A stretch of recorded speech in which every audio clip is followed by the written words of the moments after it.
Bismillahirrahmanirrahim. Assalamualaikum warahmatullahi wabarakatuh dan selamat pagi. Apa kabar semuanya? Anak-anak sekalian, hari ini kita akan belajar tentang sistem hukum dan peradilan di Indonesia. Adapun kompetensi dasarnya adalah mendeskripsikan sistem hukum dan peradilan di Indonesia sesuai dengan Undang-Undang Dasar Negara Republik Indonesia tahun 1945. Berbicara tentang sistem hukum dan peradilan di Indonesia, terdiri dari sistem hukum di Indonesia, mencermati sistem peradilan di Indonesia, dan menerapkan sikap yang sesuai dengan hukum. Untuk hari ini, kita akan membahas tentang sistem hukum di Indonesia yang meliputi makna dan karakteristik hukum, penggolongan hukum, tujuan hukum, dan tata hukum Republik Indonesia. Oke, makna dan karakteristik hukum. Sebelum berbicara jauh tentang makna dan karakteristik hukum, kita harus memahami dulu apa yang dimaksud dengan sistem. Sistem adalah susunan kesatuan yang masing-masing yang tidak berdiri sendiri, tetapi berfungsi membentuk kesatuan secara keseluruhan. Selanjutnya, apa yang dimaksud dengan hukum? Ya, berbicara tentang hukum, seorang filsuf pernah mengibaratkan bahwa hukum itu ibarat pagar di kebun binatang. Mengapa demikian? Karena ada pagar yang membatasi antara liarnya kehidupan binatang dengan pengunjung. Jika tidak ada pagar yang memisahkan, tentu saja tidak ada orang yang berani masuk ke kebun binatang. Nah, karena ada pagar, maka pengunjung bisa menikmati kehidupan binatang dengan aman dan terjamin keselamatannya. Demikian halnya dengan hukum itu sendiri.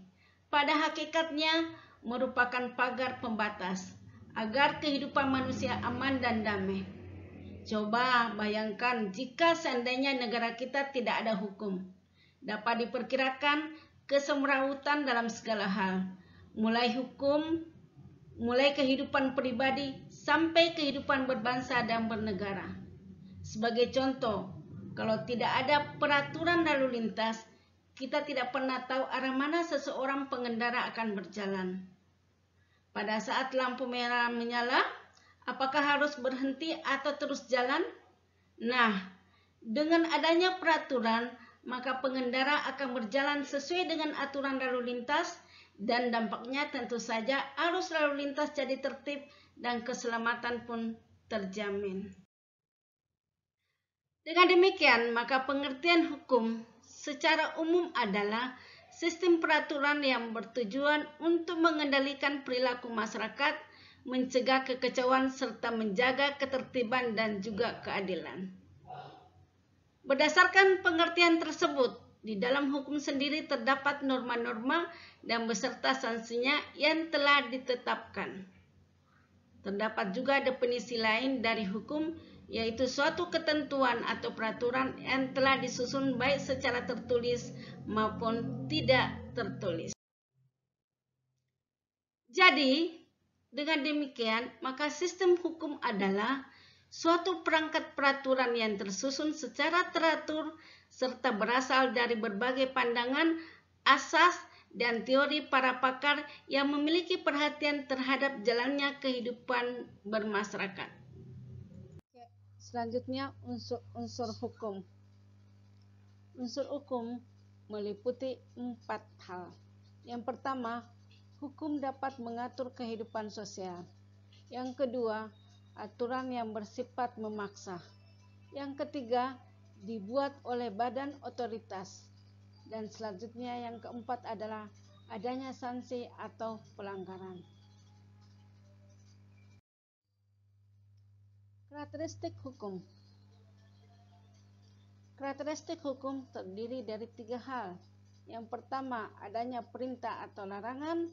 Yang kedua, bersifat memaksa. Dan yang terakhir adalah terdapat sanksi. Adanya perintah atau larangan. Maksud dari karakteristik ini adalah bahwa hukum merupakan suatu hal yang boleh dan tidak boleh dilakukan oleh setiap individu dalam masyarakat. Sementara yang bersifat memaksa dalam karakteristik ini menandakan bahwa individu memiliki kewajiban untuk mematuhi hukum yang telah ditetapkan tanpa pengecualian. Dan yang terakhir adalah terdapat sanksi. Dalam karakteristik ini menunjukkan bahwa dalam hukum ada hukuman untuk pelanggar hukum berdasarkan ketentuan yang berlaku.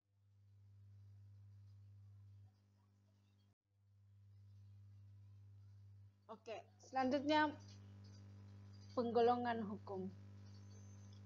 Penggolongan hukum terdiri dari 7 bagian. Yang pertama adalah berdasarkan bentuknya. Kedua, berdasarkan tempat berlakunya. Ketiga, berdasarkan masa berlakunya. Keempat, berdasarkan isi masalah yang diaturnya. Yang kelima, berdasarkan cara mempertahankannya. Yang keenam, menurut sifatnya. Dan terakhir, menurut sumbernya. Kita akan bahas satu persatu. Penggolongan hukum berdasarkan bentuknya. Ada 2, berdasarkan hukum tertulis dan berdasarkan hukum tidak tertulis. Berdasarkan hukum tertulis terdiri dari hukum yang terkodifikasi dan hukum yang tidak terkodifikasi. Sementara hukum tidak tertulis terdiri dari hukum adat dan hukum yang bersifat kebiasaan. Oke, penggolongan hukum selanjutnya adalah penggolongan hukum berdasarkan isinya. Dalam hal ini dibagi menjadi 2, yaitu hukum privat dan hukum publik.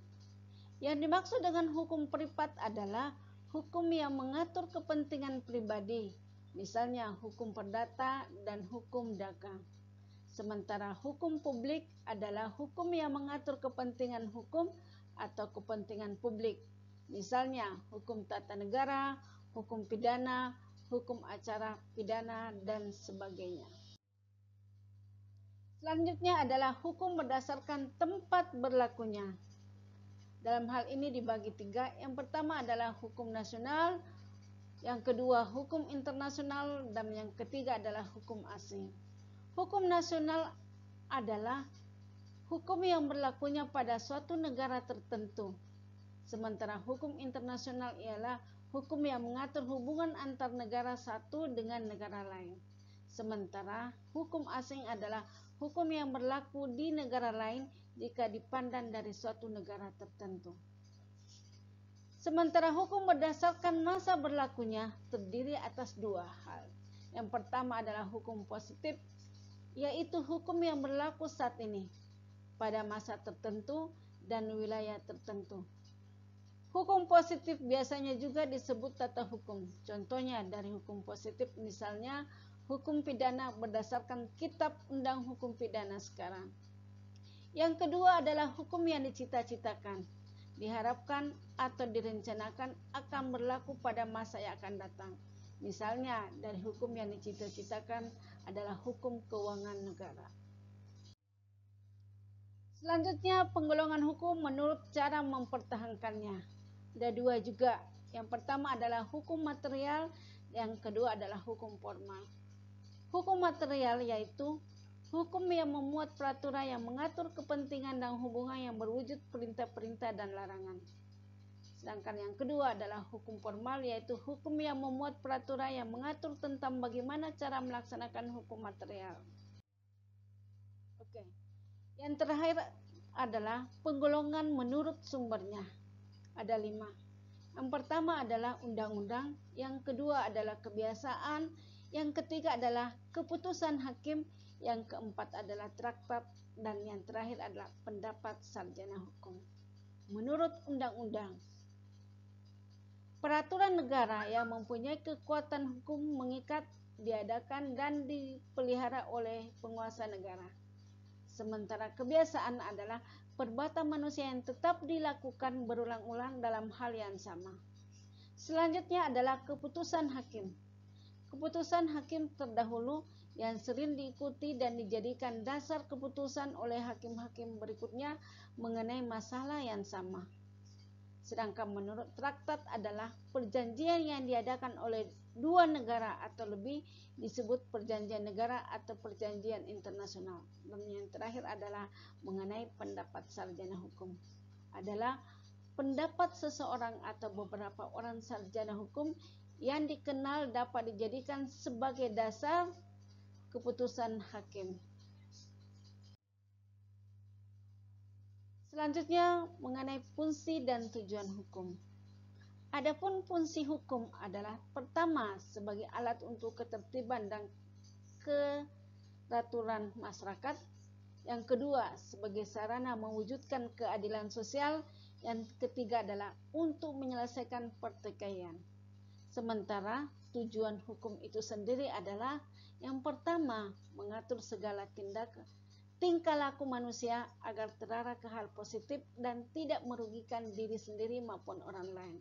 Yang kedua adalah mewujudkan keadilan sosial bagi seluruh rakyat dan setiap orang yang tinggal di negara tersebut.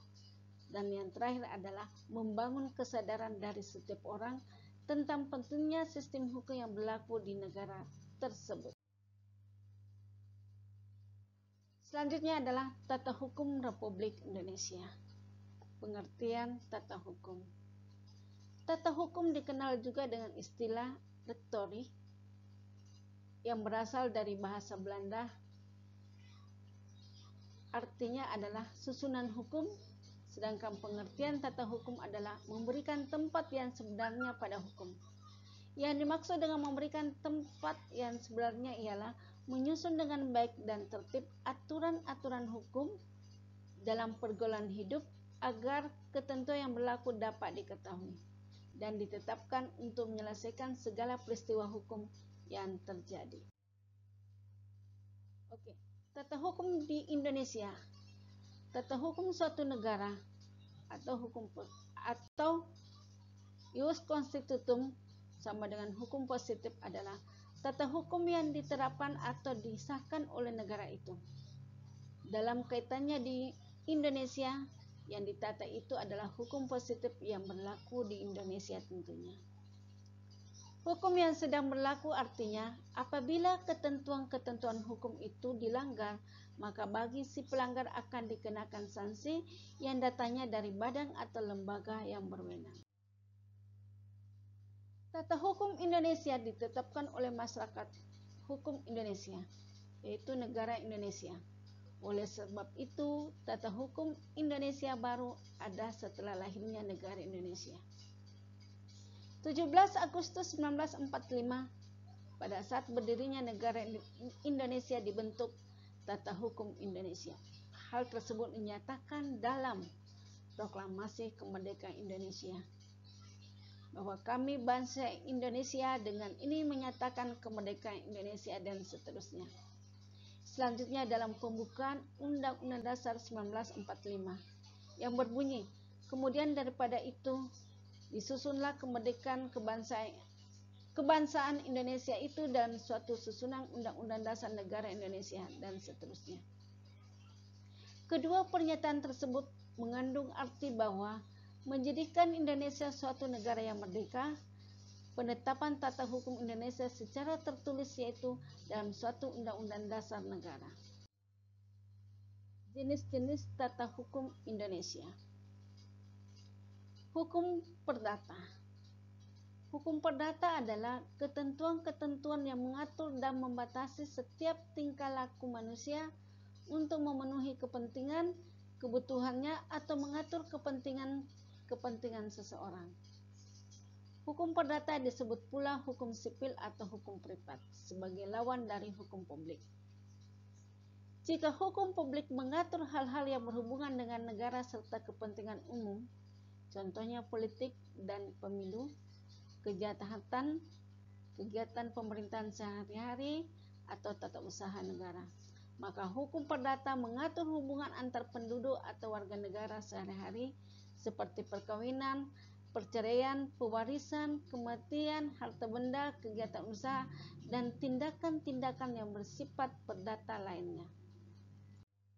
Selanjutnya, hukum pidana. Hukum pidana adalah ketentuan-ketentuan yang mengatur dan membatasi tingkah laku setiap manusia dalam meniadakan pelanggaran kepentingan umum.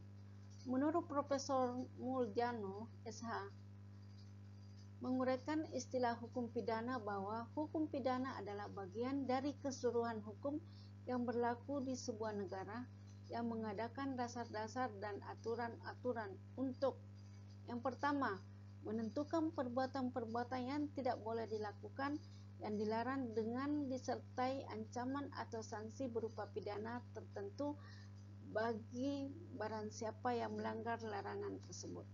Yang kedua adalah menentukan dan dalam hal apa kepada mereka yang melanggar larangan itu dapat dikenakan atau dijatuhi hukuman pidana sebagaimana yang telah diancamkan.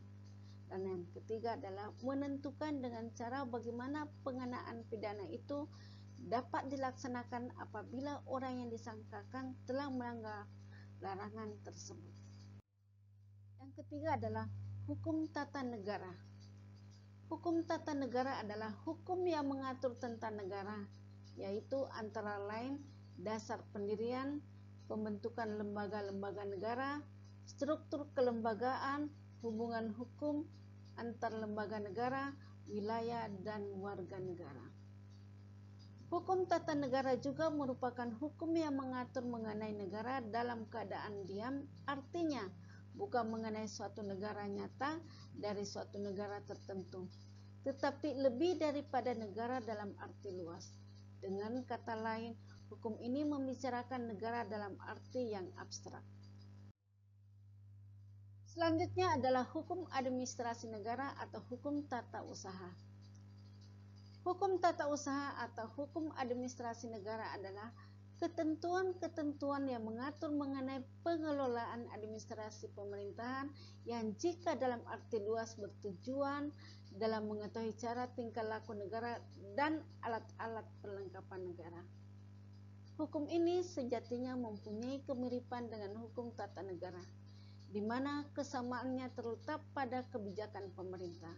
Sedangkan dalam hal perbedaan dengan hukum tata negara lebih mengacu pada fungsi konstitusi yang digunakan oleh negara. Yang kelima adalah hukum acara atau hukum formal. Hukum acara atau hukum formal adalah ketentuan hukum yang mengatur bagaimana caranya menjamin ditaatinya dan dijalankannya hukum material. Dapat dikatakan juga bahwa hukum acara meliputi ketentuan-ketentuan tentang cara bagaimana orang harus menyelesaikan masalah dan mendapatkan keadilan dari hakim apabila kepentingannya atau haknya dilanggar oleh orang lain, atau sebaliknya bagaimana cara mempertahankan kebenarannya apabila dituntut oleh orang lain. Di Indonesia terdapat dua macam hukum acara, yakni hukum acara pidana atau hukum pidana formil dan hukum acara perdata atau hukum perdata formil. Hukum acara perdata adalah ketentuan-ketentuan yang mengatur mengenai cara bagaimana mempertahankan dan menjalankan mengenai peraturan hukum perdata material. Dan hukum acara pidana adalah ketentuan-ketentuan yang mengatur dalam cara bagaimana pemerintah menjaga kelangsungan pelaksanaan hukum pidana material. Kesimpulannya dari pertemuan hari ini adalah bahwa hukum merupakan suatu sistem peraturan yang bertujuan untuk mengendalikan perilaku masyarakat, mencegah kekacauan, serta menjaga ketertiban dan juga keadilan. Sistem hukum adalah suatu perangkat peraturan yang tersusun secara teratur serta berasal dari berbagai pandangan, asas, dan teori para pakar yang memiliki perhatian terhadap jalannya kehidupan bermasyarakat. Sementara mengenai tata hukum Indonesia ditetapkan oleh masyarakat hukum Indonesia, yaitu negara Indonesia. Oleh sebab itu, tata hukum Indonesia baru ada setelah lahirnya negara Indonesia. Oke. Untuk tugas mandiri hari ini adalah yang pertama, tulislah tanggapan kalian tentang perkembangan sistem hukum di Indonesia. Yang kedua, Tulislah mengapa kita mesti mematuhi hukum. Jangan lupa tugas dikumpul di grup Classroom ya. Terima kasih. Terima kasih, tetap sehat dan tetap semangat. Sampai jumpa lagi. Wabillahi taufiq wal hidayah. Wassalamualaikum warahmatullahi wabarakatuh dan selamat pagi.